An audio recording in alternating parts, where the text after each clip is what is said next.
لله تعالى نحمده ونستعينه ونستغفره ونعوذ بالله من شرور أنفسنا ومن سيئات أعمالنا من يهده الله فلا مضل له ومن يضلل فلا هادي له وأشهد أن لا إله إلا الله وحده لا شريك له وأشهد أن محمدا عبده ورسوله صلى الله عليه وعلى آله وصحبه وسلم تسليما كثيرا. يا أيها الذين آمنوا اتقوا الله حق تقاته ولا تموتن إلا وأنتم مسلمون. يا أيها الناس اتقوا ربكم الذي خلقكم من نفس واحدة وخلق منها زوجها وبث منهما رجالا كثيرا ونساء واتقوا الله الذي تساءلون به والأرحام إن الله كان عليكم رقيبا.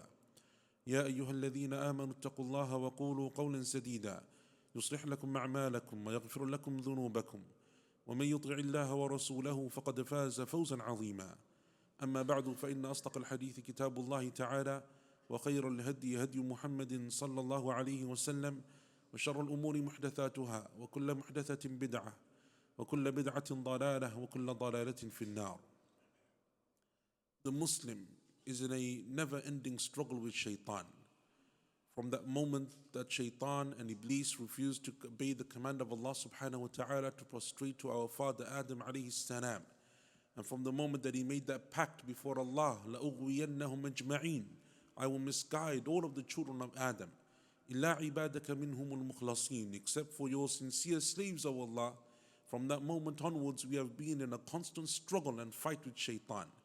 That's played out every single day, in many different ways and in many different scenarios. But in one of the most continuous struggles that we face, it is the struggle that we face in our ibadah. It is hard enough. It is from the major struggles of the jihad that we have to make every day, that to motivate ourselves to worship Allah subhanahu wa ta'ala, to pray, to give zakah, to fast. Each one of those can sometimes be difficult. And then not only that, but when you engage within the act of worship and you begin it, then to perform it and to complete it in a way that is pleasing to Allah Azza wa Jalla in a manner which is acceptable to Him is also a struggle. Because shaitan doesn't just stop if a person starts to pray, if they start to read Quran, if they want to make dhikr, if they want to give some sadaqah. That's when he starts even more, in some cases, his different tactics begin in terms of diminishing a person's reward, or making sure that they don't take the full benefits and rewards of that act of worship that they want to perform. I want to mention one of the greatest struggles that we have in terms of worship, and that is the salah. The salah. Each and every single time you come to pray, whether it be in the masjid or at home, whether it be an obligatory salah or a voluntary salah, whichever salah it is, shaitan is there to try to diminish that reward. I want to mention to you a passage from the book of Ibn al-Qayyim rahimahullah ta'ala, in which he speaks about the levels of people when it comes to the salah. And he mentions that there are 5 types of people when it comes to the salah.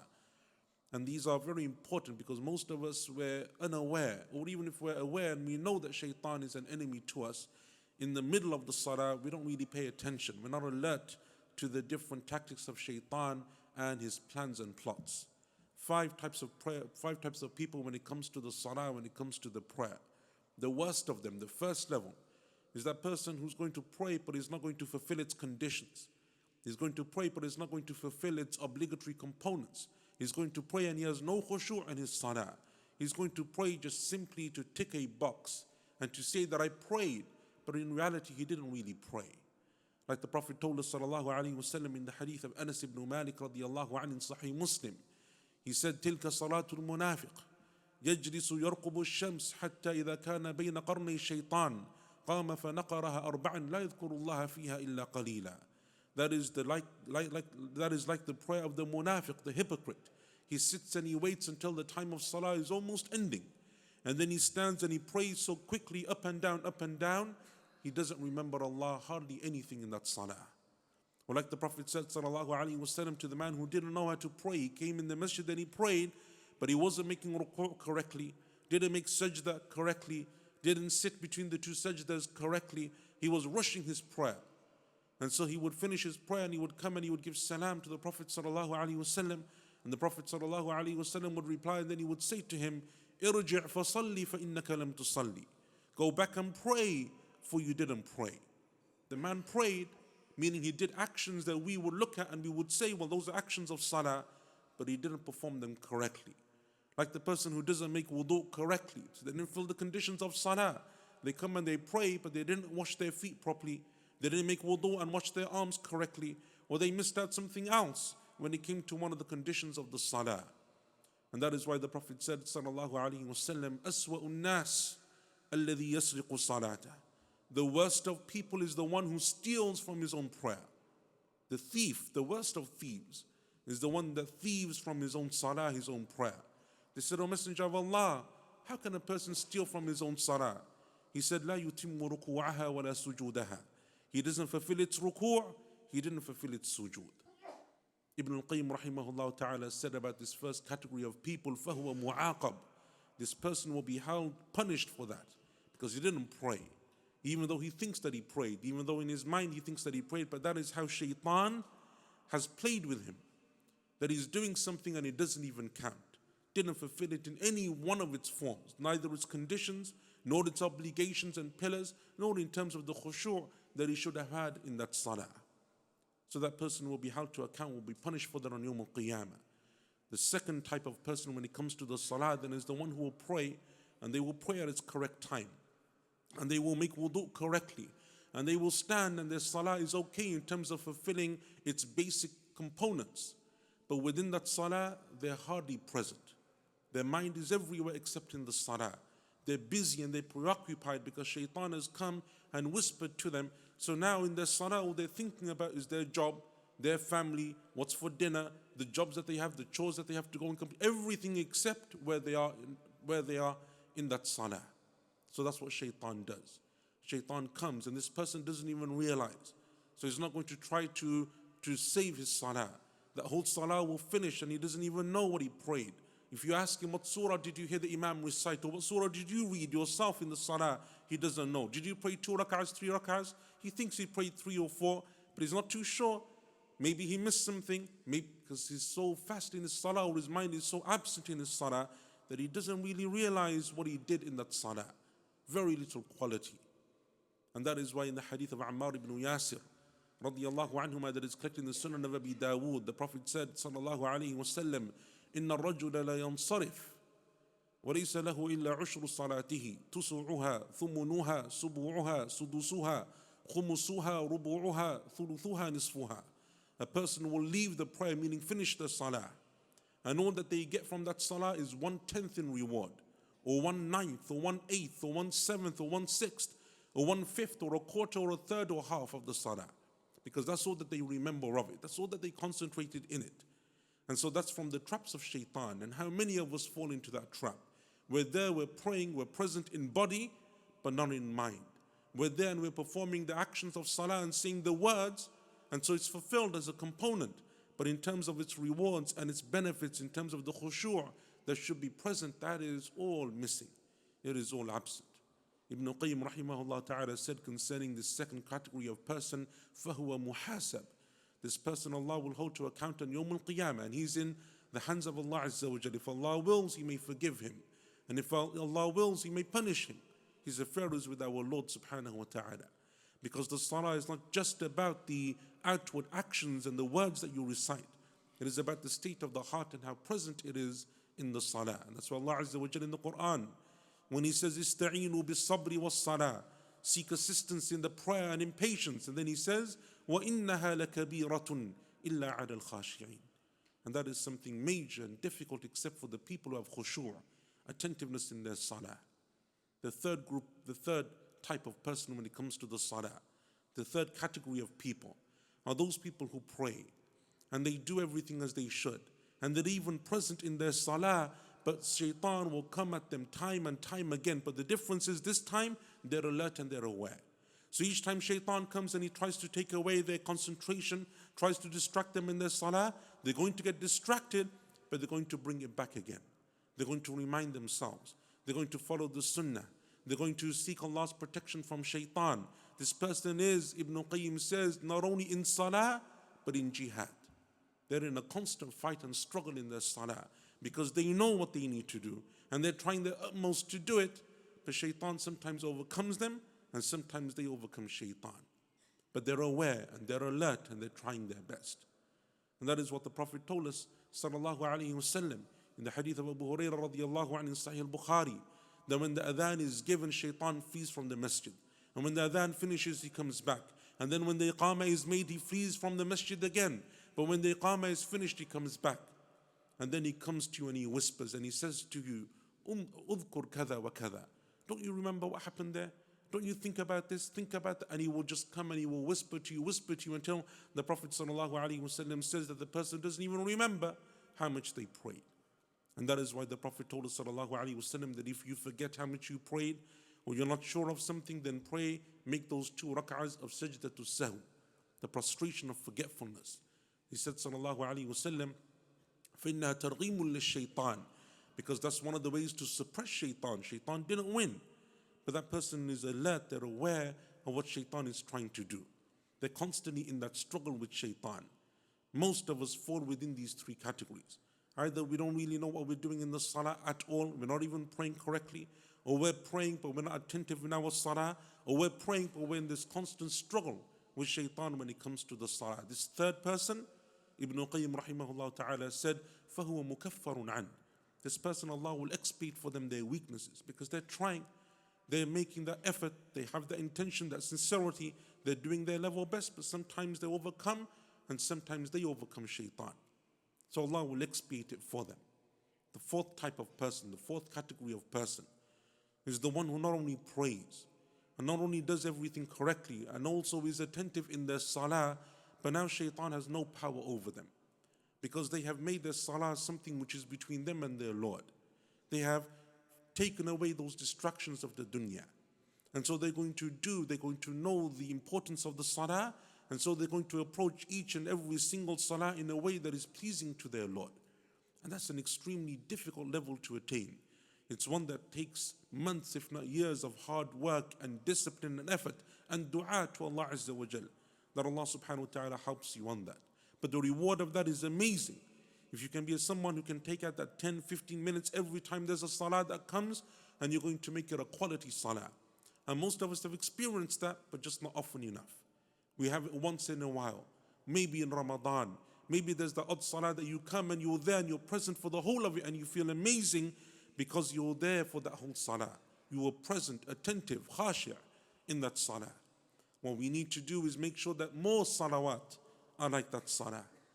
In the hadith of Uthman radiallahu anhu in Sahih Muslim, he said that I heard the Prophet say, sallallahu alayhi wa sallam, ما من امرئ مسلم تحضره الصلاة المكتوبة فيحسن وضوءها وركوعها وخشوعها إلا كانت كفارة لما قبلها ما لم يأت كبيرة وذلك الدهر كله. No one comes to an obligatory salah and they're going to perfect its wudu, meaning the conditions before the salah, and going to perfect its ruku', meaning the components of the salah, and perfect its khushu', meaning they're attentive in it, except that it will expiate all of their sins that they did before that salah, so long as they don't do a major sin, and that will be for all of their life, meaning for every salah you do that, you get that reward. And that's why the Prophet said, sallallahu alaihi wasallam, that from one prayer to another prayer expiates everything in between. That's an amazing reward. Those 10 minutes, but they're quality 10 minutes. That salah you come to and you know what it is that you're going to recite, and you're mindful, and you've planned, and you're prepared, and you've removed to the best of your ability any distraction that will dwindle your salah or diminish from your salah. You don't allow shaitan any way to come in upon you. Ibn Qayyim rahimahullah ta'ala said this person, he is muthab. This is the one that takes the true reward of the salah. One of those benefits of the salah that Allah mentions in the Quran.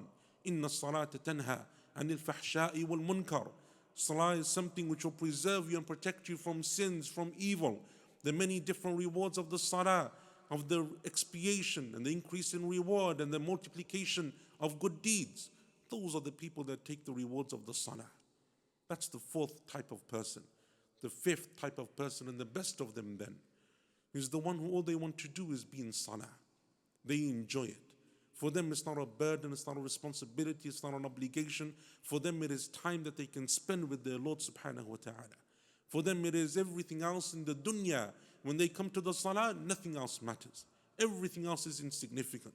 And they would love to spend as much time as they can in salah. So when they're in dhuhr, they can't wait till it's asr. And so in between dhuhr and asr, if they can make nawafil, they will do so. And when asr comes, they can't wait till maghrib, and so on and so forth. And then in the night they will wake and they will struggle to get up, but they will wake up. And they will spend some of that time in qiyamul layl, just for the love of salah. As the Prophet sallallahu alaihi wasallam was, and this was his station, sallallahu alaihi wasallam, when he came to salah. He loved the salah, and he would spend hours in the salah.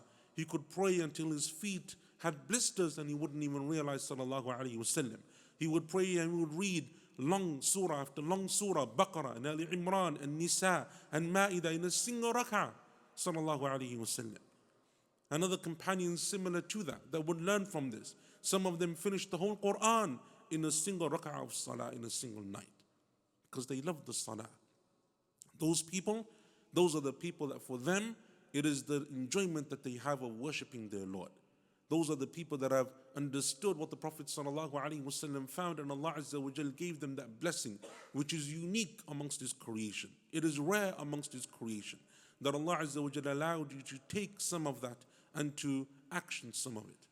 Those are the people that the Prophet ﷺ, they have a portion, as Ibn Qayyim said. These are the people that are included in that hadith of the Prophet ﷺ, in which he said, describing himself, وَجُعِلَتْ قُرَّةُ عَيْنِي فِي الصَّلَاةِ. The coolness of my eyes, meaning the enjoyment of my dunya, is in the salah. And that's why the Prophet ﷺ, if something perturbed him, something worried him, he had anxiety about something, he would rush to the salah. The salah was everything for him, sallallahu alaihi wasallam. Those are the people that shaitan finds no way to come upon, because they are protected and preserved by Allah's permission and through the salah that they offer in that manner. These are the 5 categories of people. And every one of us should be aspiring to reach at the very least, category number 4, if not category number 5. May Allah Azza wa Jal give us the strength and the ability to do so.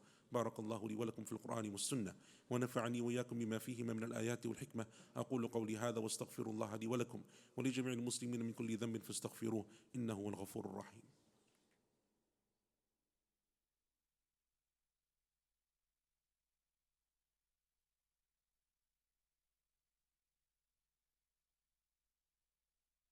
بسم الله والحمد لله والصلاة والسلام على رسول الله وعلى آله وصحبه ومن والاه وسلم تسليما كثيرا أما بعد. The reason why I mention this issue of salah is because inshallah ta'ala, as you know, very soon, within a number of days, if not weeks, the month of Ramadan is upon us. And it was from the practice of the Salaf that they would make dua to Allah Azza wa Jalla and ask Allah that He gave them the ability and the life to see and witness the month of Ramadan. So we ask Allah Azza wa Jalla on this blessed day, in this blessed Masjid, that Allah allows us to live and see Ramadan, that Allah allows us to benefit from it, that Allah Azza wa Jalla allows us to make the most of this month of Ramadan. We are in need of Ramadan, and that's because we need to detox from the dunya. All of these issues, all of the problems, all of the distractions of the dunya that compound upon us each and every single day. Allah Azza wa Jalla gives us this month so that we can unwire and tap ourselves from the dunya and focus upon what is uppermost or should be uppermost in the life of the Muslim, and that is the worship of Allah subhanahu wa ta'ala. The quality of that worship is extremely important. The manner of your salah in Ramadan, how much Quran you read, but also the quality of the Quran that you recite and read. Your fasting, but the quality of the fast that you perform in the month of Ramadan, the sadaqah that you give, but the intention and the quality with which you give it.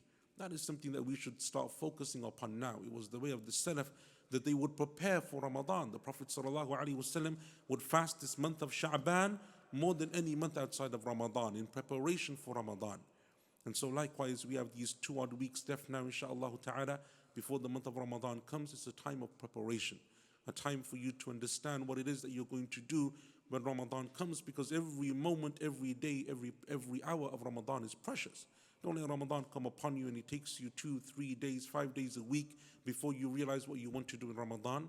Plan now for that first day, so that when it enters, the blessings of Allah Azza wa Jal upon us and you, that is going to be something which you can take maximum benefit from. We ask Allah Azza wa Jal that He allows us to benefit from Ramadan and see Ramadan, that Allah Azza wa Jal makes it a month of increase for us in reward and barakah, and that Allah Azza wa Jal makes it a month of success and victory for the Muslims. Subhana rabbika rabbil izzati amma yasifun, wa salamun ala al-mursaleen, walhamdulillahi rabbil alamin.